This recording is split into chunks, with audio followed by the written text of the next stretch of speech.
Alright, here we go, y'all. So anyways, you're gonna need this book, like I said in my previous video. You're gonna still need this book. Okay? I'm going to section 6 now, which is a combination vehicle. Okay? We're trying to get through this book quickly. It's pieces of it falling apart now, but trying to get through this book so that you can pass this test. Okay? We're just trying to get you to pass this test, right? So let me put my pieces back together of my stuff and we will resume. So anyway, hope everybody doing good. So California folks, this is where we at now. This is what we doing. This is what we studying now. California passing the written exam. This is part 6, the combination portion. I did air brakes, so now this goes with air brakes as well as just general knowledge and other things as well. So anyways, you need a book. I'm gonna tell you highlighted things. We're gonna get it done. All right, here we go. So section 6, combination vehicles. This section provides information needed to pass the test for combination vehicles: tractor trailer, double, triple, straight trucks with trailers. The information is only to give you the minimum knowledge needed for driving combination vehicles. You should also study section 7 if you need to pass the test for doubles and triples. Okay, I'll do a test on that as well. I have my doubles, triples, tankers, hazmat endorsements. I got a TWIC card. You know, I got it all. Okay, so anyways, here we go. Section 6.1, driving combination vehicles safely. Combination vehicles are usually heavier, longer, and require more driving skill than single CMVs, commercial motor vehicles. Okay, this means that drivers of combination vehicles need more knowledge and skill than drivers of single vehicles. This section has important safety factors that apply specifically to combination vehicles. Okay, 6.1.1, rollover risk. More than half of truck drivers' deaths and accidents are the result of truck rollovers. That could be on the test, because that's going to be the most, right? They pinpointing this because they want you to know this is how a lot of these things have happened over the years based on the statistics. Okay? In accidents are the result of truck rollovers, truck driver death. When more cargo is piled up in a truck, the center of gravity moves higher up from the road and the truck becomes easier to turn over. Fully loaded rigs are 10 times more likely to roll over in an accident than empty rigs. That may be on the test. 10 times more likely. You got to pay attention to the wording. It might say what is the minimum times or minimum likeliness of trucks rolling over in an accident, or either it could be like empty trailers roll over easier than heavier trailers. That's not true. Heavier trailers, fully loaded, are 10 times more likely to roll over in an accident than empty trailers. Now, one thing about empty trailers is that when you do stop them and they're empty, it's easy to lock those wheels up on the trailer and it'll start hopping or skipping down the road. So you got to pay attention to that. Apply smooth braking, normal braking power and stuff like that, and come to a safe stop. Okay, with maintaining control. Okay, so fully loaded rigs are 10 times more likely to roll over in an accident than empty rigs. That could be on the test. The following 2 things will help you prevent rollovers. This will help you prevent rollovers, okay? Keep the cargo as close to the ground as possible and drive slowly around turns. Keeping cargo low is even more important in combination vehicles than in straight trucks. Also, keep the load centered on your rig. If the load is to one side, so it makes a trailer lean, a rollover is more likely. Okay, see, this is another thing. Now, this is when you're pulling cattle. Some of them buggers are set on one side with each other or lay on one side of the trailer with each other, and it'll be leaning. Okay, now you may see the trucker going down the road speeding, and you know, he trying to shift the load. He trying to get these heifers off of their behind and get them back in line so that he can keep the center of gravity while he going. Okay, he has to speed up. Leave the livestock drivers alone. They may need to speed sometimes. It's necessary. It's would you rather them speed or roll over, man? That's all I'm saying. You know, it's a lot of these stipulations and stuff. It don't even really apply to driving when it comes to safety, life, and all this other thing. Okay. So, anyways, here we go. The trailer may lean. A rollover is more likely. Keep the load centered on your rig if the load is to one side, so it makes a trailer lean. A rollover is more likely. Okay, so the main thing is keep the load centered. Keep the load centered and low to the ground. Okay? And go slowly around turns. That's just common sense anyway. The posted speed limit for when you're going down the road is always higher than it is when you're going into a turn. And when you're going into a turn, the speed limit is going to go down some. Sometimes it won't. But the fact of the matter is the posted speed limit may be too fast for trucks to safely go around them, especially if you're in a tanker. You know what I'm saying, me? Especially if you're in a tanker, especially flatbed can be a problem, you know. All of this, man. All of this. So maintain that. Okay, so anyways, moving right along. Make sure your cargo is centered and spread out as much as possible. Cargo distribution is covered in section 3 of this handbook. We'll have to go back to that because I wanted to touch on the things that I think most people have most of the problems is air brakes and combination, right? That's what I hear. I don't know if that's true. Let me know and I can get back to you and we can do it from there. But like I said, these are first videos. I'm just telling you this stuff because I've passed multiple tests over different state lines. Okay? And I just passed my California license. I got all my endorsements except for passenger, which I will get if I need it or whatever may come up. But anyways, so section 612, steer gently. Trucks with trailers have a dangerous crack the whip effect. When you make a quick lane change, the crack the whip effect can turn the trailer over. There are many accidents where only the trailer has overturned. That means it come apart from the tractor. Okay? And the trailer is just snapped over there. Sometimes it's hanging on. If you got a good fifth wheel that's strong, it'll hold it still. But sometimes it'll pull some of that stuff off.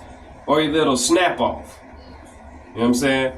And you see it all the time, but this is somebody not paying attention. A lot of this safe driving and all this information that they want you to do is to understand safe practices and paying attention.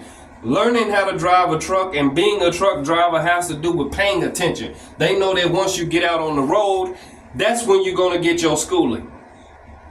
Not in the class while somebody's holding your hand and wiping your behind and doing all this different kind of stuff. No, it happens when you're out there in the real world and you're dealing with real world situations. You're crossing state lines and state lines have different drivers that drive differently. Go to Texas for a little while and they drive differently, okay? Go to Georgia for a while and they drive differently. You know, so go to Florida and they drive differently, you know. Go to Chicago or Illinois, they drive differently. You know, so you know, the experience is going to come from getting out on the road. The main thing is getting out on the road. Schools is going to teach you how to get the truck on the road and get down the road and start going.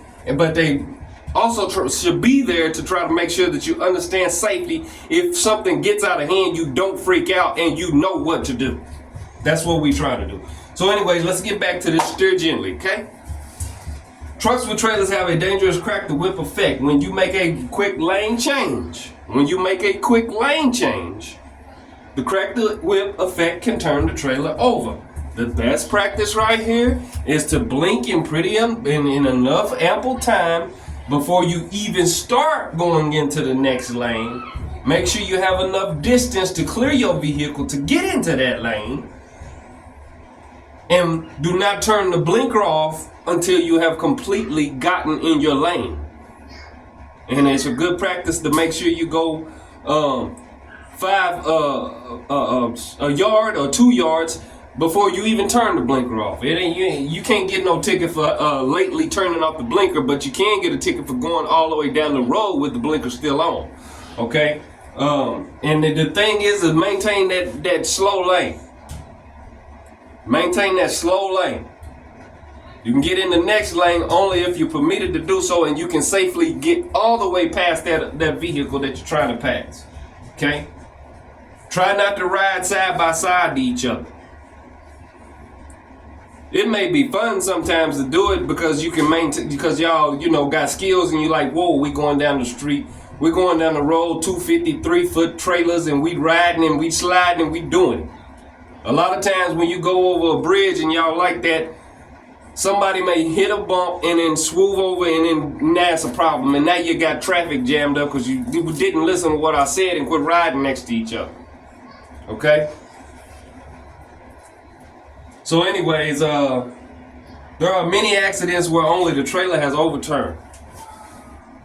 Rearward amplification causes the crack the whip effect. Figure 6.1 shows 8 types of combination vehicles, and the rearward amplification each has in a quick lane change. Rigs with the least crack the whip effect are shown at the top, and those with the most at the bottom. Rearward amplification of 2.0 in the chart means that the rear trailer is twice as likely to turn over as the tractor.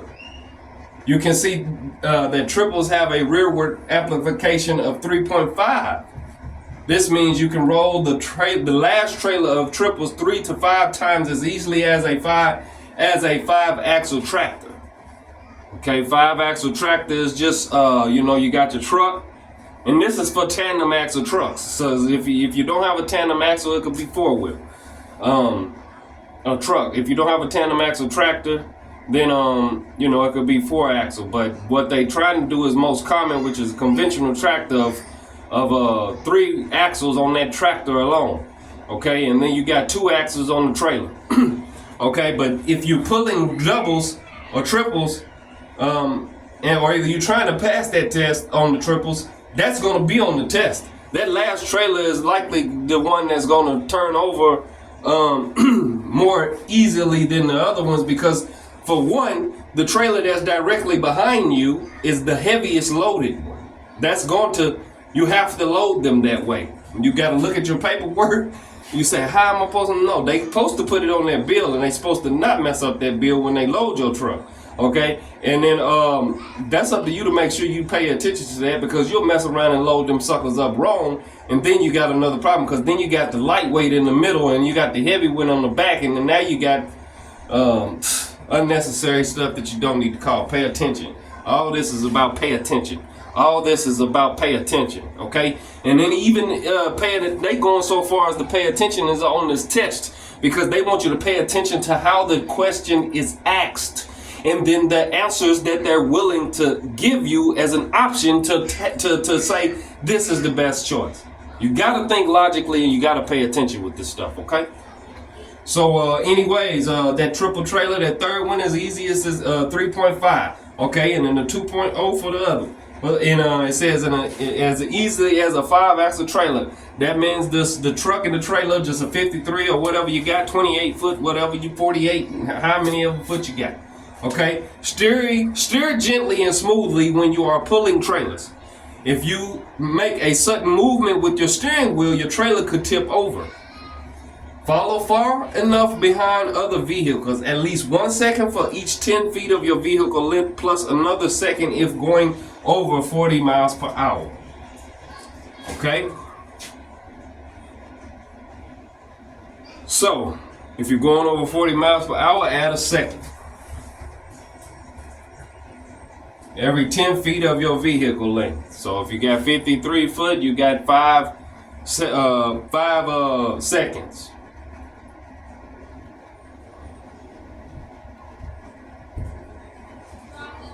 And then most likely you're going over 40 miles per hour, because Well, in California, you're not supposed to go over 55 miles per hour, but on the test, it could tell you this, though.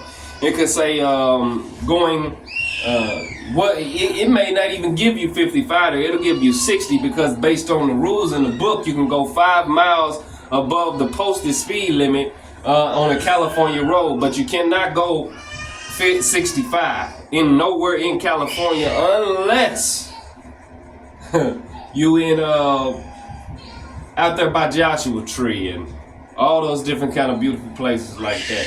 But most of the time, even that is still posted right, but it's very few little increments of space there to where it's not posted that way. They need to fix that, because it's only supposed to be 55 miles per hour in the state of California. Okay. Now this is hectic when you're going locally, because you're supposed to maintain 55 miles per hour during that time frame that you're in California going anywhere. But so 40 miles per hour the speed limit. The only way you probably gonna go that slow is when you're going up a hill or you're riding down local streets, trying to find your stop or whatever the case may be. So most of that is just necessarily for when you over the road. But anyways, 1 second for every 10 feet of your truck that you're driving. Okay. Plus another second if you're going over 40 miles per hour. Look far enough down the road to avoid being surprised and having to make a sudden lane change. That's looking far. That's aim high in steering. You gotta look down the road. You gotta make sure. You gotta look and find out where you're going in the next such and such seconds, 10 seconds, where your lights are ending if it's night. You gotta look between short distance, long distance, side to side. You gotta keep your head moving. You gotta keep checking your mirrors about 8 seconds. Just glance at it. Boom. Pay attention.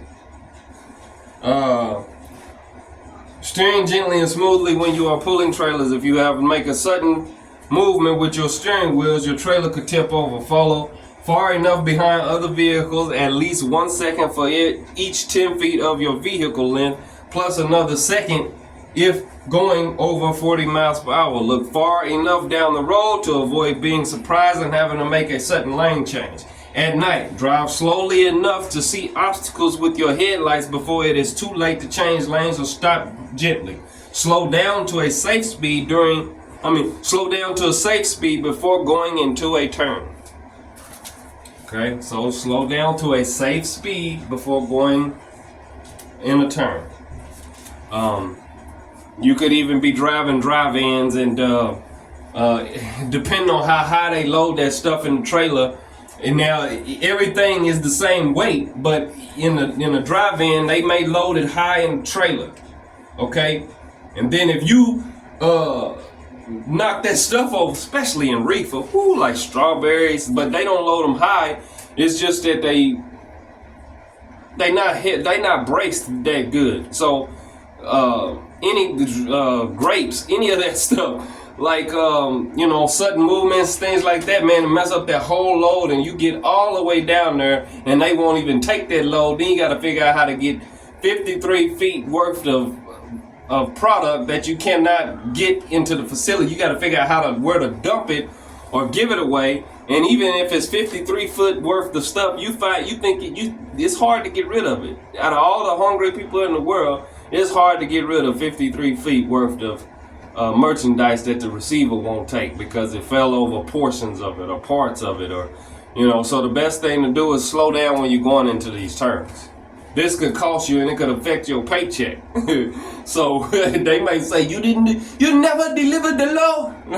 And I say that because I'm just saying it like that. That's my voice for that. So whatever. Yeah, make sure you can deliver your load, man. And this is what I'm saying. A lot of stuff goes into this trucking industry that we do, man. They get looked over and then they think that they can cheapskate us on payment, man. It's a several $billion industry. Like at the point right now, I think $940 billion industry, even in this struggling economy. But see, the main resources, like it's some trucks out here. But they say the main resource, they got a big arrow on them, they red, and they pointing at the driver. That is the main resource. That's the most vital product and resource in and around and on that truck. That truck and that merchandise may be millions of dollars, but guess what? The driver is priceless because he makes the money move, he makes the product moves, and he gets the thing done. Okay? Or she, he, she, them, they, we get this job done. Okay? So you want to take care of yourself, you want to take care of your customers, you want to be safe, enter them terms at a safe speed. Moving right along. Let's go. Now, on the next page, 6 of 2, 6.1.3, break early part, it has that thing, that graph at the top, talking about the rearward amplification. Okay, you can study this and you can know this, but I told you the most important part of it, which is that 5-axle trailers, tractors are at the least part of the problem of rearward amplification, but the trailers with the triples is the most, and the doubles and so on, going up from there.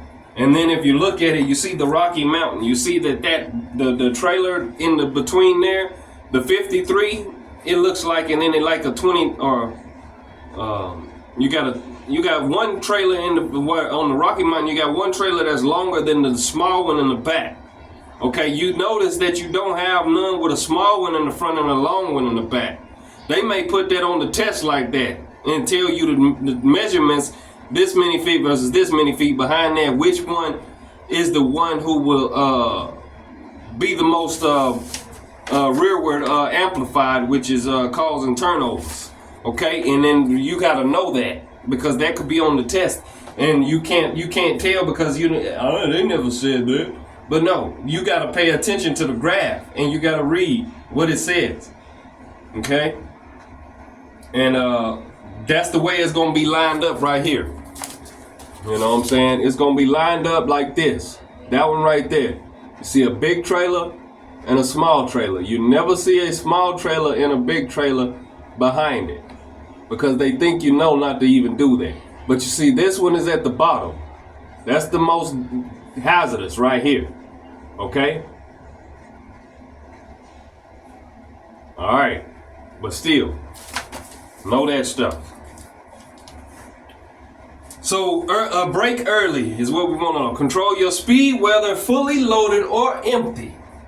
Large combination vehicles take longer to stop when they are empty than when they are fully loaded, because the weight that is on your trailer is going to put more pressure on the tires and it's going to cause it to slow down better. But when it's unloaded, it's light, it's airy, it's kind of got wings, and you got springs in the back of that walker. That sucker wants to ride. Okay.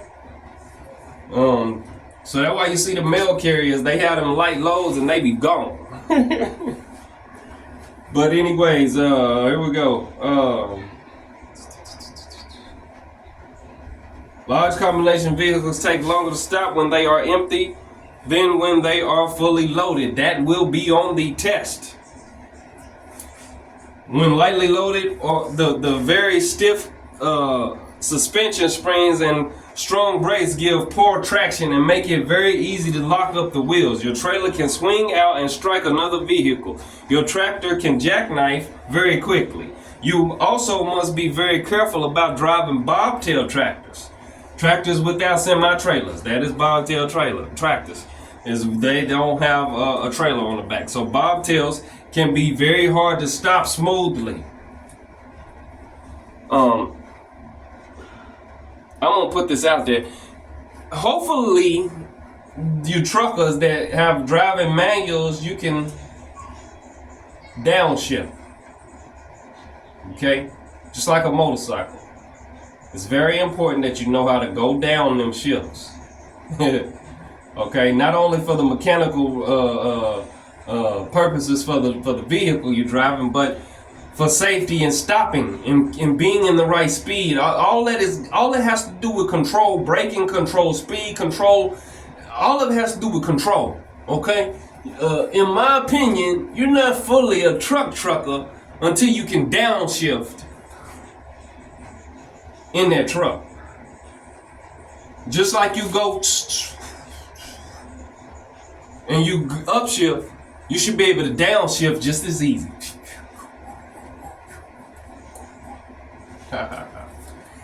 Anybody, sometimes anybody that can do that, that's great. You are a approved trucker.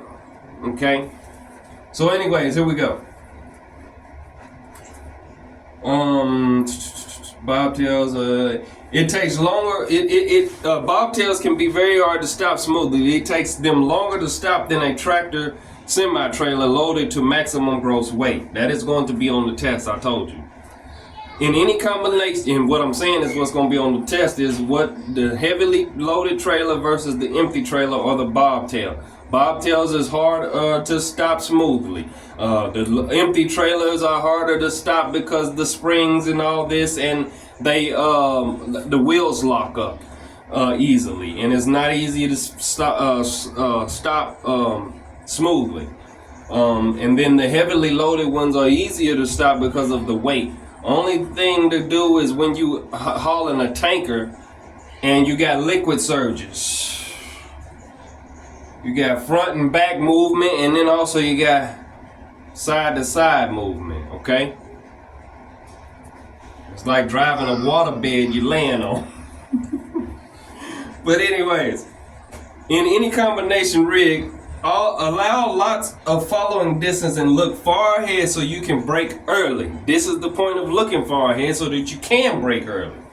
Okay? Do not be caught by surprise and have to make a panic stop. This is what's important about safety school, is that we don't want to panic. And even if we did panic, we need to know how to adjust to our panic and do the right thing, the safe thing, the correct thing, to where we can protect those around us and ourselves. Just like officers, the number one thing to do is to protect life. Okay, so anyways, here we go. 6.1.4. Railroad highway crossing. Railroad highway crossings can also cause problems, particularly when pulling trailers with low underneath clearance. These trailers can get stuck on raised crossings. Low slung units, low boys, car carriers, moving van, or possum belly livestock trailers. Single axle tractor pulling a long trailer with its landing gear set to accommodate a tandem axle tractor. Okay, so yeah, single axle, yeah. First of all, with the landing gear, we want to. That's part of the pre-trip too. That's part of this, man. Like when you rolling up that landing gear, make sure it is loaded all the way up. You crank that thing all the way up. I don't care if the handle is broken. I don't care if it won't work right. I don't care if you got to go to the passenger side and roll it. I don't care if you got to get underneath it and roll it with your hand. I don't care if you have to stick a screw through it and roll it like this with some vice grips. I don't care what you get. Make sure it rolls up all the way before you do any type of driving. This is important.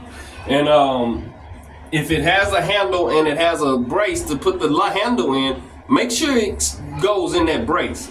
And if you can, as a safety practice, just so when you're going down the road, you don't hear nothing, because you hit a bump sometimes, some things pop out and then they just swing it and you keep hearing something clinking and you think something wrong. Okay, put a bungee strip on it. Okay, boom, easy. So anyways, the clearance on the railroad. Okay, this is gonna be something that's on the test. If for any reason you get stuck on a track, on the tracks, get out of the vehicle and away from the tracks. Get out of the vehicle and away from the tracks. If you get stuck on the tracks, get out of the vehicle and get away from the tracks. Okay?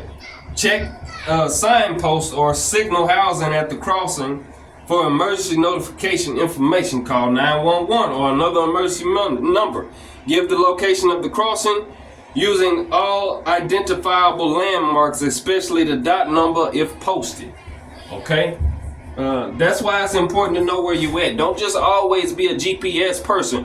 And then it's good to even know how to use a atlas, because it's necessary, especially when you're hauling tankers or hazmat or over dimension freight. You need to know how these back roads, you need to know these places, you need to know these spaces, you need to know planning ahead. That stuff is important, man. Like a lot of things goes into this career here, and people don't really pay attention to what all goes into it. It's a lot that goes into it. They think, oh, you just on the truck, you just doing this, you driving a truck. No, it's a lot going on here. I'm trying to protect myself. I'm trying to protect everybody else. I'm trying to get it here by a specific time. I could be going through inclement weather. I could be fine in one state. The next state is ridiculous. I could be going through a hurricane. I could be going through a tornado. It could be snow falling. It could be a accident on the road. It could be a pile up. It could be one that I could start. It could be... I mean, just riding with a load and ain't nothing even happening. If I got hazmat on it, 2 packages that are not supposed to be loaded together could, come on, man. But that's why we got to pay attention to the packing label. We got to pay attention to the numbers. We got to pay attention to the reportable quantities. We got all this, man. People don't understand how much goes into this. If you're doing your job right, and then you got to maintain customer service. And then you got to maintain a distance relationship. And then you got to maintain a distance parenthood. Like, come on, man. It's a lot of stress, a lot of things go on the road. That's why I said One Nation Mind. It's a truckers mental health group. It is an organization developed and or in the development, still developing. And if you want to be a participant to help support those that are in mental situations that they may need mental health, then you can shoot a line, One Nation Mind at gmail.com. That's a email, or either you can hit it up on I think it got a Facebook, I ain't 100% sure, a Twitter, not a Twitter, but a TikTok possibly, or something like that. But anyways, I don't know all that, but anyways, One Nation Mind. And then you could donate to One Nation Mind. Like I said, Cash App. It's the cash symbol 1, the number 1, Nation Minds. That's NationMind. One Nation Mind with a Z at the end. Okay, so anyways, let's get back to it. Like I said, a lot goes into this. So that was the tractor over the railroad crossings. It may be too low. The trailer you pulling may be too low to cross the bridge. And I just be in a habit, like, see, the tanker and the hazmat person or the bus driver, they have an advantage because they have built a continuous repetition of stopping before they cross any railroad crossing, okay? And this is a good practice for anybody, really, because it's just a good practice, man. I mean, it takes time, it stops traffic, you want to get on down the road, well, I understand, but it's a good practice for safety. That's just the truth, okay? And, stuff may be too long, too short, your landing gear may not be right. The single axle is a problem because it doesn't have the tandem axle on there, and the trailer may be too long. It's just a lot. So it's a good practice to stop before the railroads, but this is a guarantee that you have to do when you haul a hazmat or tank stuff, or you hauling passengers. You have to stop. Okay. So yeah, that's that. And it's a certain feat, and I don't want to tell you the wrong thing, but just off the top, I think it's anywhere from 15 to 50 feet away from the tracks. So whatever, But we'll get into that in the book, and make sure that we accurate about all this kind of stuff. So anyways, crossing the railroads is a problem. You need to know why. 1.5 prevent trailer skids. When the wheels of a trailer lock up, the trailer will tend to swing around. When the wheels of a trailer lock up, the trailer will tend to swing around. This is more likely to happen when the trailer is empty or lightly loaded. That may be on the test. This is more likely to happen when the trailer is empty or lightly loaded. This type of jackknife is often called a trailer jackknife. Alright, see figure 6.2 right there. Boom, you see it. It's going. It's sliding to the side. 6.2. But that's what we want to do. We want to maintain control, and we want to make sure that our vehicle stay in line. That's why, you know, we want to be in control of the speed. We want to be in control of the following distance. We want to be in control of the tailgating, all that. You want to be in control with the space around you. You want to have your ways out if situations was to occur. You have to pre-think all these things, and you have to be constantly moving your eyes from short distance to long distance, and checking those mirrors often. Okay, and looking, and all the senses that it takes of paying attention to your truck, looking for any problems that may be going down the road. Yes, so you may have a sound vehicle and playing the radio. You might have to get it, do it like that. But, you know, pay attention to what's going on.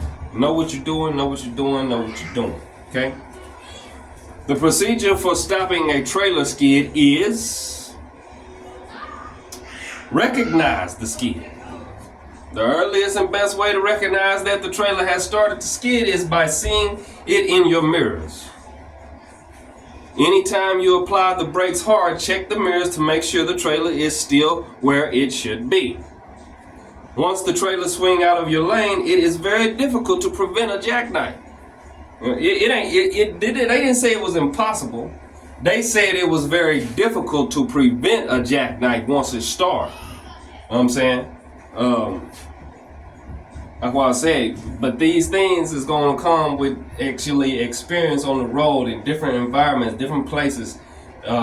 School is going to only teach you how to get the truck on the road and get down the road, and possibly how to park it in an open space or in between cones. But when it's trucks here and one is sticking out a little further than the other one, and the turning around radius is messed up, and it's a gate or a curb here that you can't go too far in, and you got to get it in there a specific way, and the trucks are so close to each other you can't, you know what I'm saying?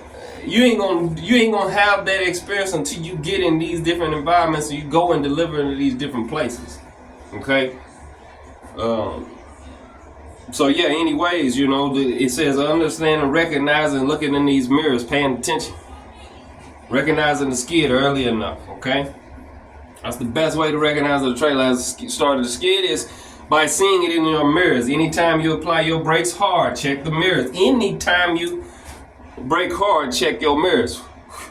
Make sure you straight. Okay. All right. Now, check the mirrors and make sure the trailer is still where it should be. Once the trailer swings out of your lane, it is very difficult to prevent a jackknife. Stop using the brake. Release the brakes to get traction back. This is what I call jack him up. You know, you gotta jack your trailer up. Like if it get out of line, jack it up. I mean, the only way that you can do that is when you drive it and you hit the gas and pull it back in line with you. You know, you gotta tap it. You gotta, in order to keep that sucker in line with the head. Okay, that's like the body out of line with the head. You know. A little bit of outside knowledge for you. You keep the body in line with the head, okay? Anyways, stop using the brake. Release the brakes to get traction back. Do not use the trailer handbrake if you have one to straighten out the rig. This is the wrong thing to do, since the brakes on the trailer wheels caused the skid in the first place. Once the trailer wheels grip the road again, the trailer will start to follow the tractor and straighten out. Turn wide is 616. When a vehicle goes around a corner, the rear wheels follow a different path than the front wheels. This is it's not like that when you're pulling doubles. Okay, when you're pulling doubles, that second trailer is going to follow in the path of the tractor. Okay, and then so on, the third will follow that trailer. But anyways, Says when a vehicle goes around a corner, the rear wheels follow a different path than the front wheels. That could be on the test. This is called off-tracking, or cheating. Off-tracking or cheating is when the trailer follows the tractor in a different path. Okay, that could be on the test. This is called off-tracking or cheating. Figure 6.3 shows how off-tracking causes the path followed by a tractor to be wider than the rig itself. Longer vehicles will off-track more. The rear wheels of the powered unit, truck, or tractor will off-track some, and the rear wheels of the trailer will off-track even more. If there is more than one trailer, the rear wheels of the last trailer will off-track the most.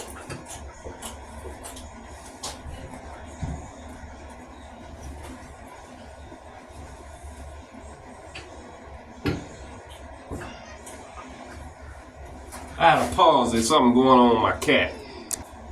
Alright, now I'm back. My cat was eating something that wasn't supposed to be eating, and now it's over there harking up hairballs and all this other kind of mess. But at least it's not like a dog. It's not gonna go eat it again. Maybe. This one acts like a dog. So anyway, Taco gonna be okay. Anyhow, here we go. So steer the front end wide enough around the corner so the rear end does not run over the curb. Hold on, we wasn't there yet.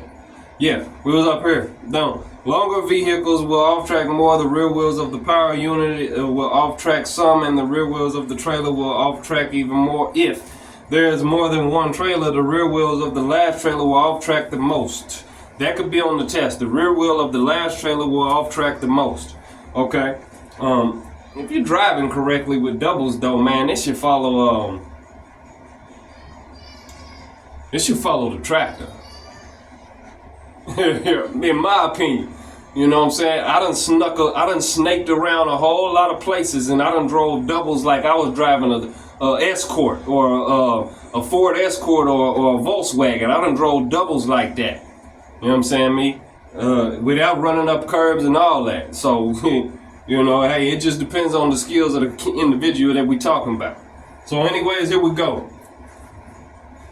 This is what it says here. You got to pay attention to what it says here.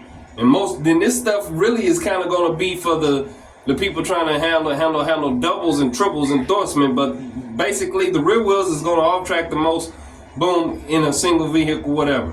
Or a single trailer movement. So like I said, it's going to off-track the most, follow a different path. That's what's going to be on the test. So this other portion is just for those that's for doubles or triples, really.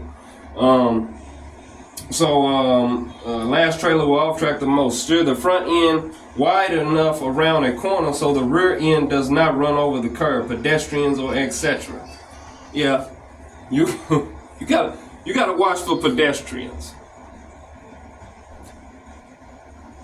See, my cat's down. Well, I can pick him up.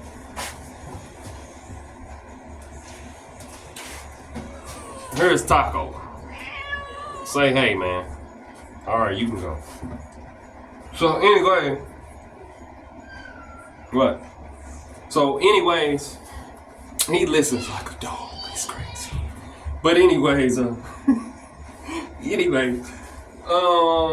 steer the front end wide enough around the corner so the rear end does not run over the curb, pedestrians, etc. I was saying the pedestrians, so for some reason, people like getting out into the crosswalk and just waiting on traffic to turn to go, and they don't even see you coming. They just step on out into the crosswalk, waiting on their sign to come on. Just stop, let them go. Okay? Screw it, man. Let them go. For some reason, pedestrians, they do have the right of way, but some of them act ignorant sometimes. Okay? But anyway, you better protect them and watch over. And it's your best bet to make sure you watch them and you see them. It don't matter if they see you. You gotta see them. You will hope that they see you, but you make sure that you see them. Okay? Alright, so anyway, steer the front end wide enough around the corner so the rear end does not run over the curb, pedestrians, etc. What? You listening? You finna get your CDL Taco? Okay, man. Anyway.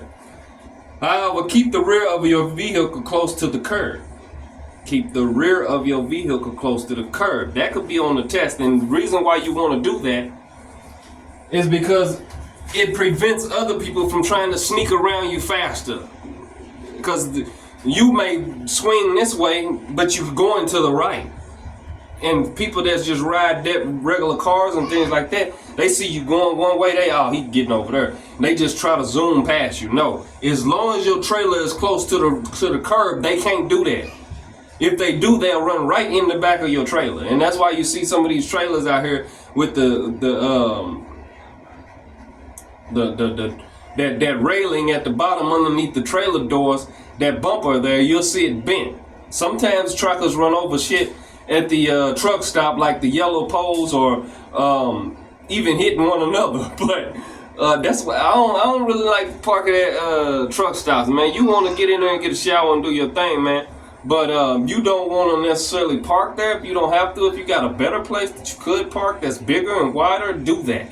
Because a truck stop, you may wake up and your shit tow up and somebody's gone. And ain't nothing you can do about it. But the company's going to haul you liable for it. In some cases, most cases. But anyways, that's neither here nor there. The problem that we were focusing on right now is keeping that trailer close to the curb. Keep the trailer close to the curb so that people will not be trying to pass you. Motorcycles really got this bad. Make sure you keep your trailer tires as close to the curb as possible that you can without running up the curb, without hitting pedestrians, etc. Tearing down the light pole, running up against the light pole, any of that wild stuff. You know what I'm saying, me? And this is what school should be teaching you. School should be teaching you how to maintain that without running up that curb, without hitting the pedestrian, without knocking the light switch down, or whatever else it may be. Okay? However, keep the rear of your vehicle close to the curb. This will stop other drivers from passing you on the right. If you cannot complete your turn without entering another traffic lane, turn wide as you complete the turn. I mean, going on out, you're in the part of the intersection, you can even almost see these people in this turning lane coming here, and you almost there, and then you just whip it in deep. But you got to make sure that you know the turning radius of your vehicle, because some Kenworths is my favorite. I'm just gonna put that out there. I never really liked Peterbilt. Because it's designed weird to where it's like you have to be in the center of the vehicle in order to keep it straight in the line. This is just my theory for me, and that's the way it feels for me. It's a little awkward. That's all I'm saying. The design doesn't work for me. I can drive them, no problem. I drive them just like anything else because I'm gonna pay attention and I'm gonna know what I'm doing in any vehicle I'm in. But I just would rather ride in the KW. Simple as that. Or even the Volvo. But the Volvo is gonna lean when you go around the turns, because that's like, it rides like a Lincoln or a Cadillac, and some people love that. I like it. I like the big windows. They roll all the way down. You got the radio is good in the Volvo. The radio is real good in the Volvo. I had me a studio in there at one point. But anyways, yeah, International is good. I like International's RPM rate. It's like when you switch the gears. I like that they stay low, like 1,300 RPMs and such up in that area right there, and then you can switch the gears. And I like that because it seems like they smoother to drive. I think a few of them companies that make them trucks need to get together and make an ultimate truck that's, cold-blooded. But anyways, like I was saying, is that if you cannot complete your turn without entering another traffic lane, turn wide as you complete the turn. This is better than swinging wide to the left before starting the turn, because it will keep other drivers from passing you on the right.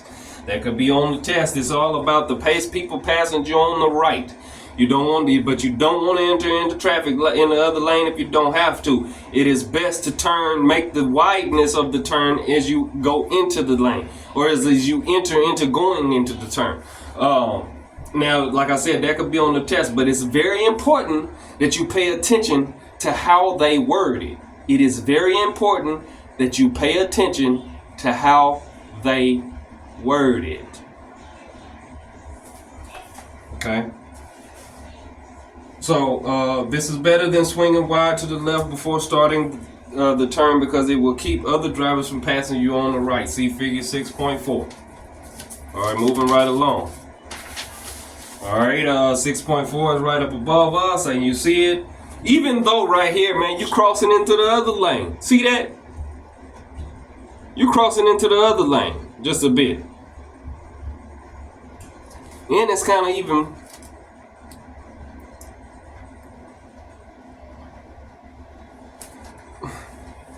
You know, both of these figures is wrong. Both of these. This one going here and swinging all the way into the oncoming side to do this. And then dipping in here. And then this one coming in here and even crossing that line and going in here. Now, this one is the best choice, of course, yes. But if you maintain in the right distance with here, and you got your trailer wheels really close to this without running up them, this requires skill. But then you turn the tractor in this same lane here,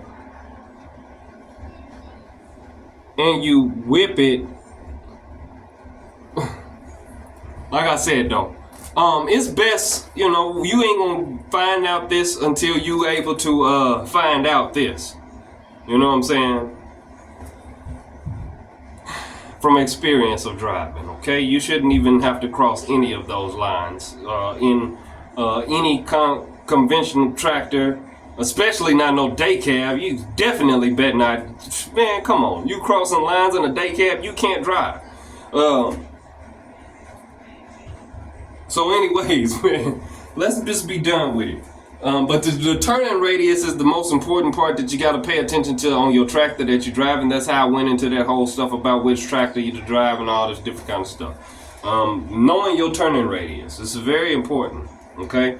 And then your tire depth needs to be 4/32 on the front tires and 2/32 on the back ones throughout the back. So that's what you got to have as far as tread depth. Now, that's going to be on the test, and we haven't crossed that right now in this section or in any other section because this video I'm putting out before the other one. So anyways, here we go.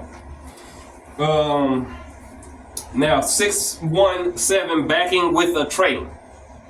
When backing a car, straight truck, or bus, turn the top of the steering wheel in the direction you want to go. When backing a trailer, turn the steering wheel in the opposite direction.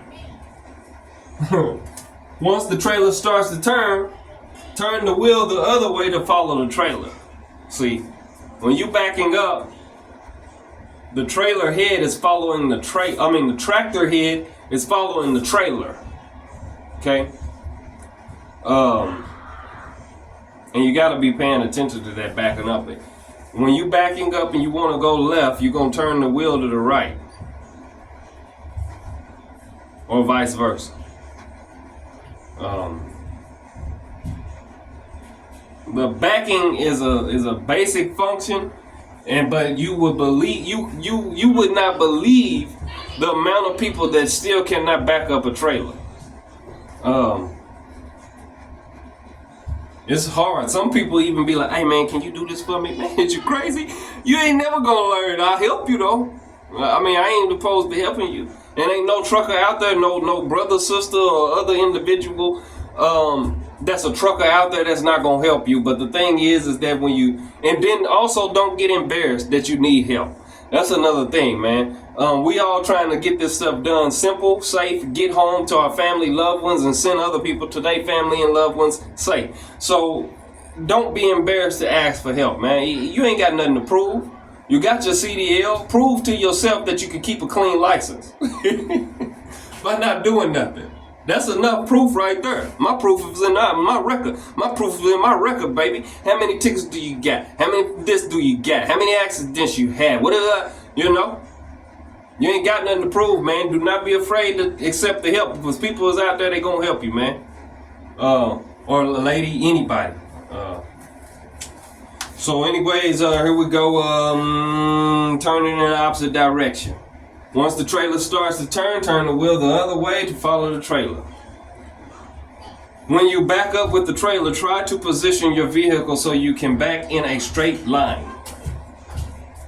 Try to back in a straight line. They may ask you, what is the easiest way of backing up? And straight line may be one of the options that you can pick on there. So I'm telling you right now, pick it. I'm doing straight line back. I mean, you got to pay attention to how this stuff is worded. This is important. You got to pay attention to how it's worded. A lot of errors and missed questions and stuff like that is just simply because you didn't comprehend the question or the answer. Sometimes they say, which one of these is not the safest way or the best way to back up, best position to back up your trailer? And they may put straight line on there, and you say, oh yeah, straight line is how you, and then you mess up because they said which one of these is not which one is. So you got to pay attention to that, and that's maybe on the test, I'm telling you. If you must back on a curved path back toward the driver's side so you can see, that may be on the test. Back on the drive. So when you pull up, so say for instance you're going down, or here's the docks, and you pulling up like this, and there's trucks here lined up. Matter of fact, I'm gonna get some toys and I'm gonna show you. That's the best way I can tell you. So anyways, yeah, I'm gonna get some toys to show you. But anyhow, so I'm gonna stop it right there. I'm gonna get some toys.